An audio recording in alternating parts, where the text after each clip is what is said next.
hello, love. Welcome home to Eden, where the lawnmowers are going incessantly here in Shelburne Falls. This is Adam's Eden. In Adam's Eden, there's a lot of machinery.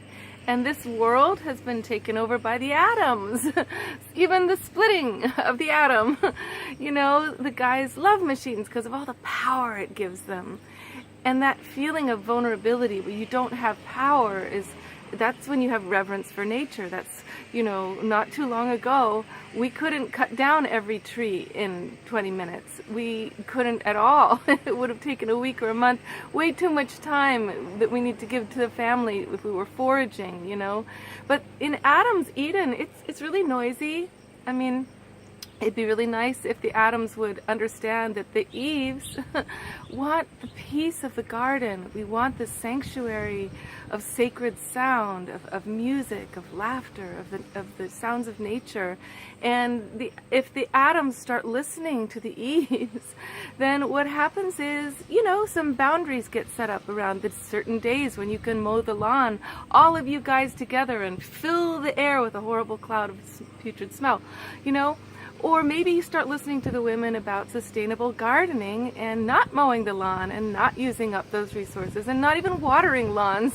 How about let's just cut down the lawn once in a while so it doesn't turn into a forest, and let's let all the wildflowers grow and all the medicinal plants grow. That's my Eden. In Eve's Eden, it's wilder, guys. You have less control. It's true. You have more freedom, though, when you don't have to spend your Sundays and your Saturdays, your precious time off, mowing the lawn because you have nothing better to do with your life. You start to find the art within you. You start to have reverence for nature around you. And one of the, you know, I wait for days just to be able to do a video without a lawnmower. And you know, it's like, here's this beautiful, quaint little town. And with that sound going on, it doesn't have that spiritual quality, right? I go for a walk with this friend of mine who says he loves nature and he knows all the names of the plants and the mushrooms. And as we're walking along, he sees a mushroom. He goes, "Oh, look, I bet I know what that is." And he picks it up, he rips it up, and he looks at the root, he goes, no, it's not, and he tosses it. And I'm like, where's your reverence for nature? Where's your reverence for the mushroom family, you know? Like, he's like, what are you talking about? It's just a mushroom. There's 100 mushrooms, thousands of mushrooms. It doesn't matter if you kill a mushroom. I'm like, does it matter if you kill a person? There's thousands of people, you know. And I sound insane, right? Talking to the masculine in the feminine terms of reverence for something invisible, reverence for something so tiny and small. So when I write my my desire for the masculine, the man I'm looking for, this song of India Ari's comes to mind, where she says, a man who loves music, dancing and art, respects the spirit world and thinks with his heart.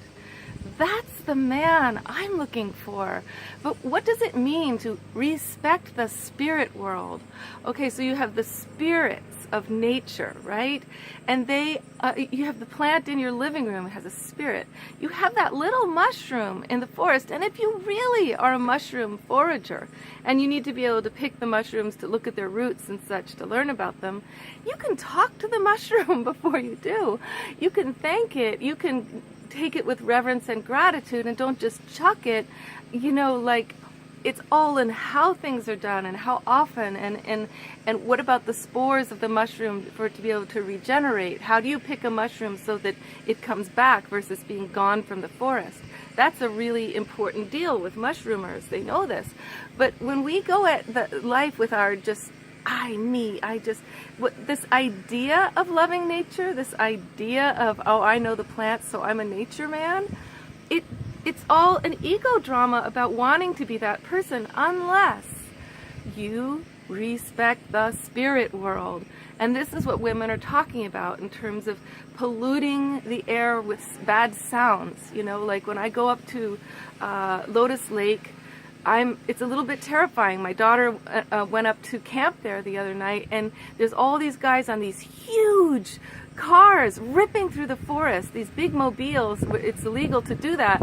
It's not legal, but they love it because it's terrifying in the night, and they could be running over kids in their tents. In the sanctuary of the place, I went there the other day, and guys were doing the same thing in the middle of the day.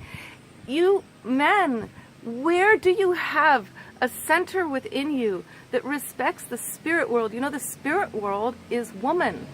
That is the women around you. I'm sorry, I sound so angry today, but that's the way. When the lawnmowers start going, that's what I get triggered into. It's like, okay, guys are out to kill.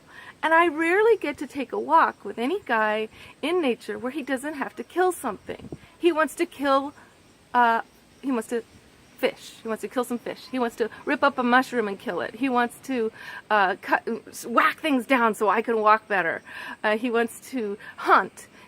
Well, if you need to hunt to feed your family, that's such a different quality.